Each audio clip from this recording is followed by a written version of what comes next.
নমস্কার বন্ধুরা, আপনাদের সবাইকে নতুন একটি ব্লগে স্বাগত জানাই। তো আজকে আবার চলে এলাম আপনাদের সাথে নতুন একটি ব্লগ শেয়ার করতে।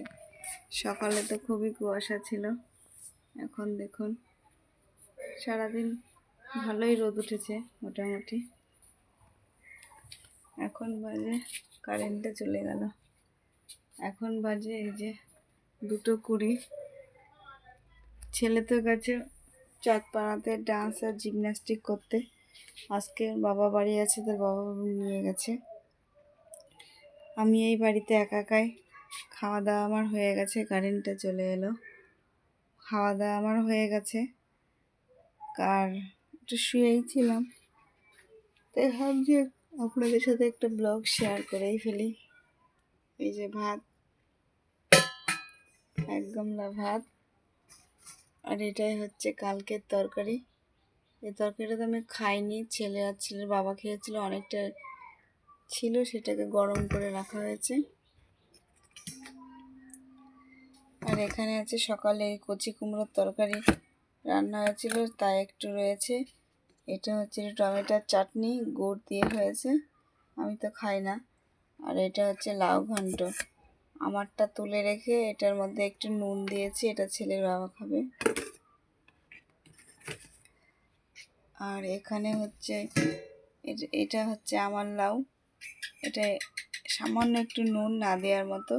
এটা লাউয়ের খোসা ভাজা, এতেও সামান্য একটু নুন ওই না দিয়েছি সেরকম। আর এটা হচ্ছে কটা মাছ দিয়ে স্কোয়াশ, এটা সাধারণত পাহাড়ি সবজি, পাহাড়ি এলাকায় হয়। এটা খাওয়া যায় কিনা আমি জানি না, তবুও সেটাকে আমি একটু সেই সকালবেলায় কেটে জলে ভিজিয়ে রেখেছিলাম, তারপর জলটা ফেলে দিয়ে আবার একটু গরম জলে সেদ্ধ করে ফেলে দিয়েছি। তারপরে এটা একটু মাছ দিয়ে রান্না করেছি, একদম হালকা পাতলা, শুধু নামানোর সময় একটু ভাজা জিরের গুঁড়ো দিয়েছি।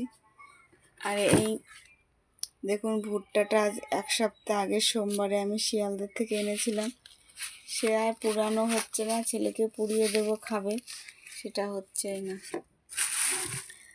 এই কটা মৌসুমি লেবু এখানটায় রয়েছে, আমি কেটে দিই না বলে দেওয়া হয় না, লাস্টে পচে না যায়, ছেলেটাকে একটু দিতে হবে।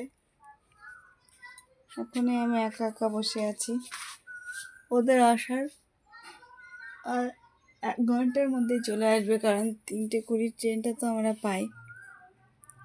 এই যে দেখুন আমার ওষুধের ঠোঙা,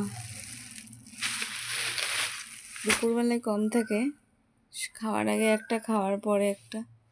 আর ছেলের সোয়েটারটা সব ধুয়ে তুলে রাখতে হবে। তো আর কি করবে, এই যে এখন বসে আছি। তো আপনাদের যদি ভিডিওটা ভালো লাগে প্লিজ লাইক করবেন, কমেন্ট করবেন, শেয়ার করে দেবেন, আর আমাদের পাশে থাকবেন। দেখা হবে খুব শীঘ্রই নতুন একটা ব্লগে।